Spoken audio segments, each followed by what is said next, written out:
morning, good afternoon, good evening. I've got a video, 2 video clips. The first one is the reality on the ground, and this is the Bulawayo to Victoria Falls road.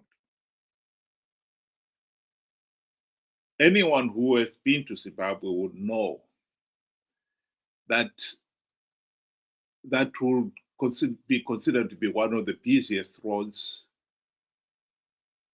in the country, because Victoria Falls is a very popular tourist attraction, and most people will drive from Bulawayo to Victoria Falls. This is a video of a bus driving along that route.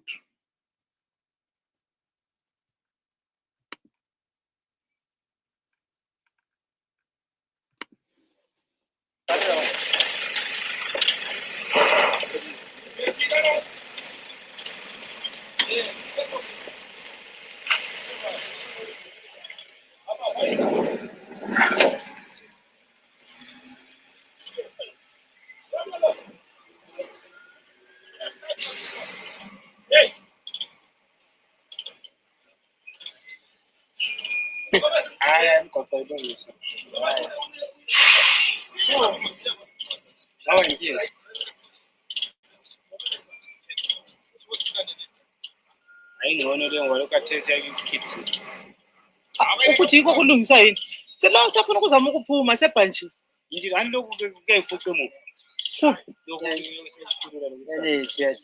ukuthi ekhulu kwenza nje encane yadlula ngibona le nkulu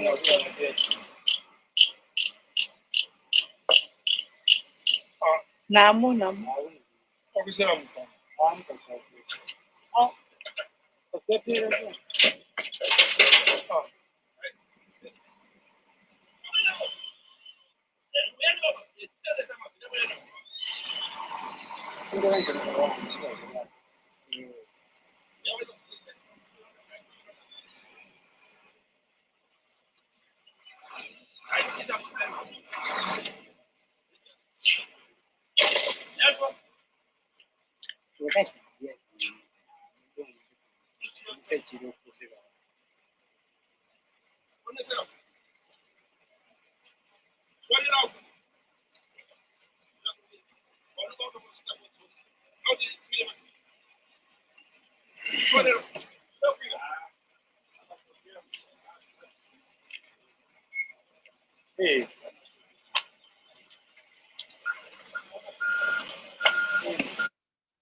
I will stop it there.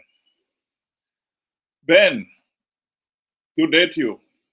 What do you think of the state of the roads? Good day to you and good day to our viewers. Thank you for joining us. I'll start by saying, Dr.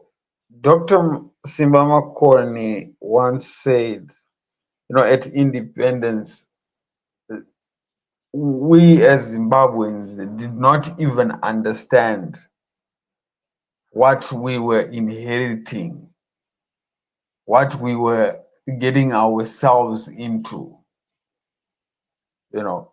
And then Ian Smith, the late Ian Smith, who was the Prime Minister of Rhodesia, said, the day that blacks rule themselves, you will find sewage running on the streets.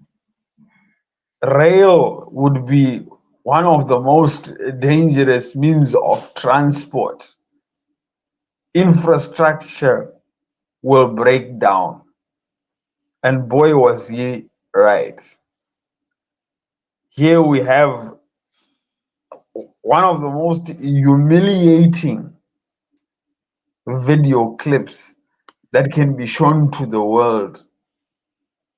This is, a route that is, that leads to, one of the wonders of the world. And anybody who doesn't fly and wishes to travel by road has to see this. It's an embarrassment, given that when we inherited this, it was a beautiful road that we could use to access, a marvel, a sight, you know. It's really sad. It's really, really sad.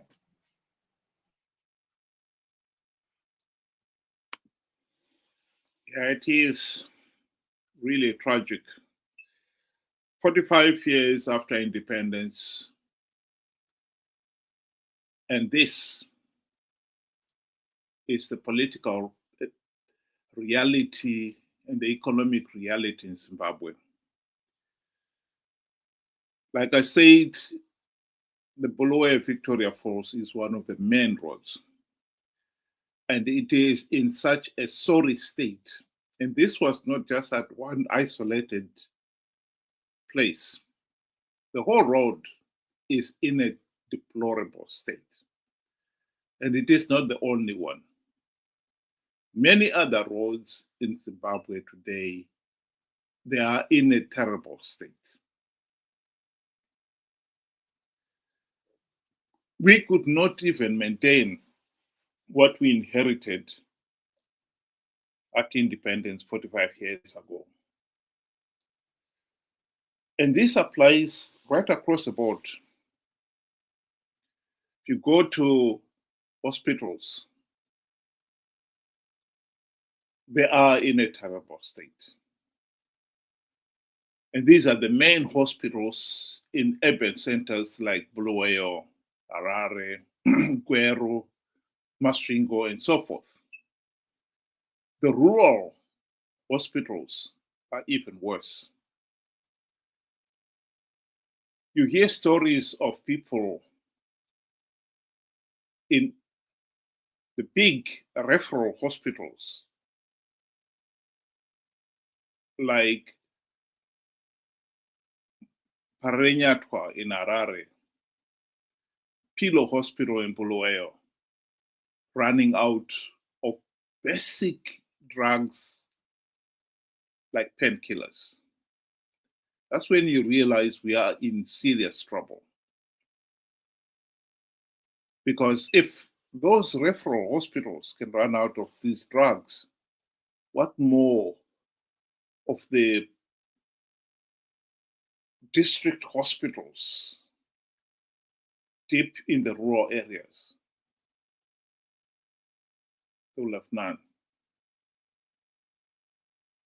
And yet the country is celebrating 45 years after independence. There really is nothing to celebrate.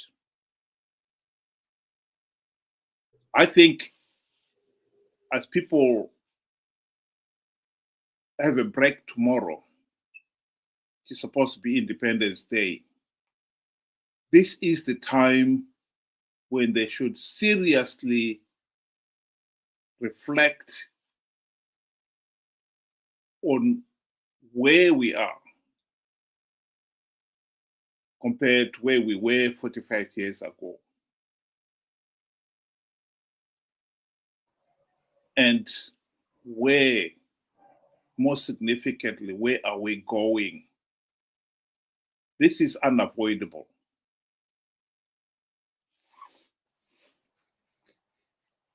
You know, a couple of years back, we had, the president go to, commission the opening of a public toilet. A whole president went, and his cabinet, and there were, gatherings, and there were, there was merrymaking for commissioning a public toilet. At one stage, we had a whole minister, you know, commissioning a mud oven This is the 21st century. And there was song and dance for a mud oven. One way you could just bake bread that is probably would have been full of sand at the end of the day, you know, and that is the level of development that this government sees. That is the progress they see. A public toilet, a mud oven. So when you now reflect back and you see these things, no functioning hospitals, the healthcare system is deteriorated. The roads are a mess. You cannot access, different places safely. The list goes on.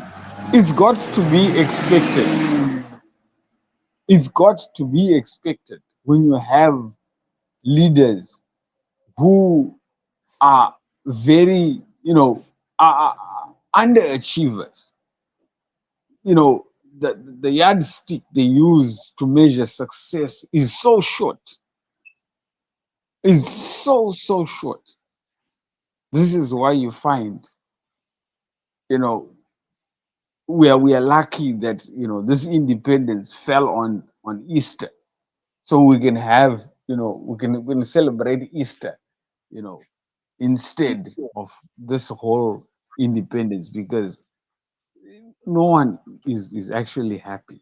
When you look at the studies, they say Zimbabwe is one of the saddest country. It's right at the bottom 5 in the world. There is nothing to celebrate. Well, one of the things that the regime has done is having failed to deliver on the economic front. In other words, to win the people's trust and love, it is now using fear. The people are being constantly harassed. Here is a video clip of some of the latest victims of the regime.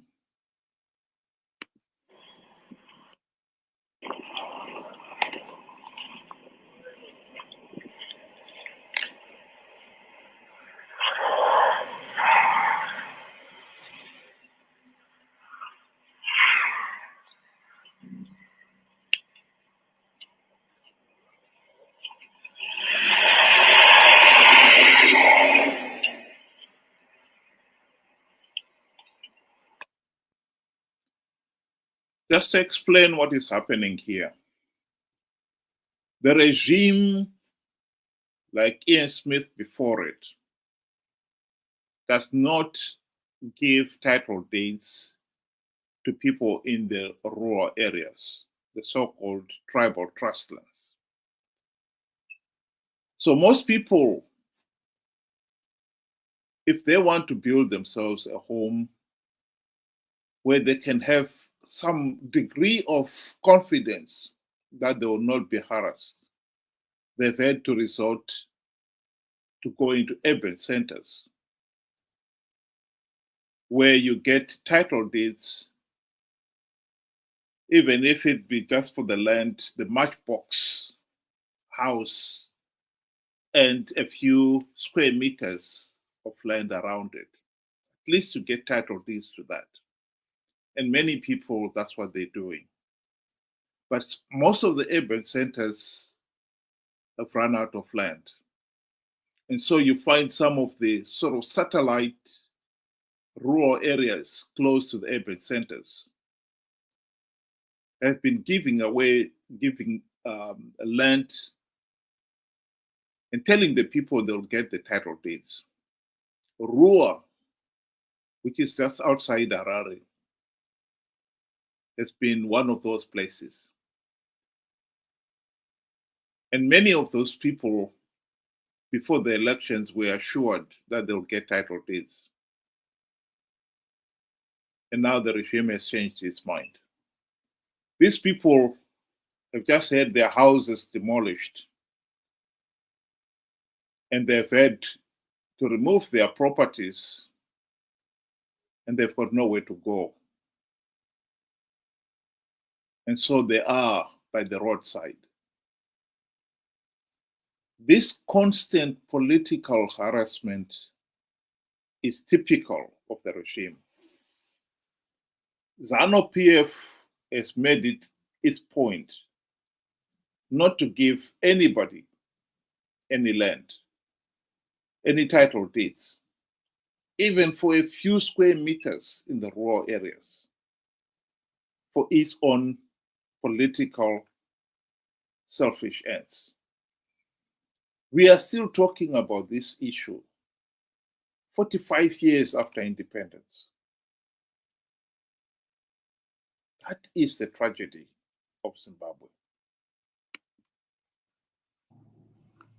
No, one thing we must celebrate, or we must, make mention is that, the people of Zimbabwe, the citizens of Zimbabwe, are very, very hardworking. Despite the harsh economic conditions, they have managed to string up finances and come up, with monies to fund to build their own homes and so forth. Whether they're in Zimbabwe, whether they're in the diaspora, they have, remitted money, to build, to try and build, you know, Zimbabwe, to try and salvage the situation. 18% of the money that is, the forex that is circulating in Zimbabwe has been remitted by those citizens outside, equivalent, into billions of US dollars a year. And they have, developed their own and made a life in the harsh conditions. And I would personally think, this is my opinion, that if this is not just jealousy of a regime that has failed to, to pull strings together and develop a country, develop its citizens, give its citizens a better livelihood, they have now decided, to destroy that, what the people really need: shelter, a basic human need, human right. They have gone now and, chased, destroyed people's homes. It's not just a house, it's a home, you know. For what reason would you do that to another human being? Knowing fully well that how they came up with this money is tears, sweat, and sleepless nights. Heartless. And now they are calling us, to come and celebrate with them. What is there to celebrate with you when you have just done this? Thank you for bringing that picture. Here is the president who has not even put, a cement or a brick to the land that he has, to the home that he has. He is celebrating it, yet he will not allow a fellow human being, a fellow citizen, to have that happiness or to share that happiness that he feels, despite him getting it for free and the other one having to work hard. That is selfishness. That is narcissistic, sad and pathetic and shameless. Yes, it is tragic. But I think Zimbabweans have got to realize here that unless they do something about it, the country will continue to sink even deeper into the abyss. What can they do? I think the number one thing that people must do is fight for the restore of, to end the lawlessness. Zimbabwe is a failed state, and the number one reason for it is that for the last 45 years, the country has been stuck with a corrupt, incompetent, and tyrannical regime that has rigged the elections to stay in power. We can stop the whole tragic situation by making sure that we do not participate in flawed elections to give them legitimacy. This point has been made on this platform before, but now we have to repeat it with even increased vigor. Because unless we stop this circus, the country is going to continue to sink even deeper into the abyss. That is the tragedy of Zimbabwe. The power is with us, the people. We can stop this madness if we apply ourselves. And it is time for people to apply themselves. You are not as helpless as you think. As much as the regime would like you to feel and believe that you are helpless, the truth is you are not. And like I said, you can stop this madness by stopping participating in flawed elections to give the regime legitimacy.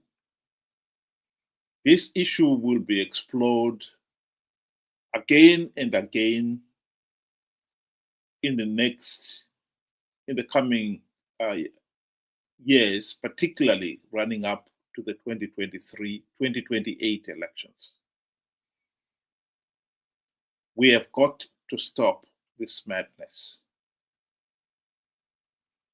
Thank you very much. Ben, do you want to give your closing remarks? Thank you. In closing, I would say, despite of the economic, political, let's just say the harsh environment that Zimbabwe is currently dishing out through this, evil regime, we have managed to fare pretty well. We've done well for ourselves, financially. Now it is up to us now to put on our thinking caps. Like you said, the greatest, the biggest problem that we are facing is that the regime is selling us a mirage, telling us that we are free, that we are equal, and yet we are not. We don't have a meaningful say in who governs our country. And that is our biggest problem. And we need to fight and get that right back. Each and every one of us has the right to choose who lives and who doesn't live in State House. Let us stop this nonsense where we are being sold a mirage and then we just take up and we follow it and participate in rigged elections. Elections that have been condemned by everybody else except us. That is the key to all our problems, to stop all this madness and hardships. And we have to do it ourselves. It starts with you and me. Thank you. Thank you very much, Ben. And for those who were able to join us, thank you very much. I hope you'll be able to do it again tomorrow, 7 o'clock UK time, 8 o'clock Zimbabwean time. Have a good night.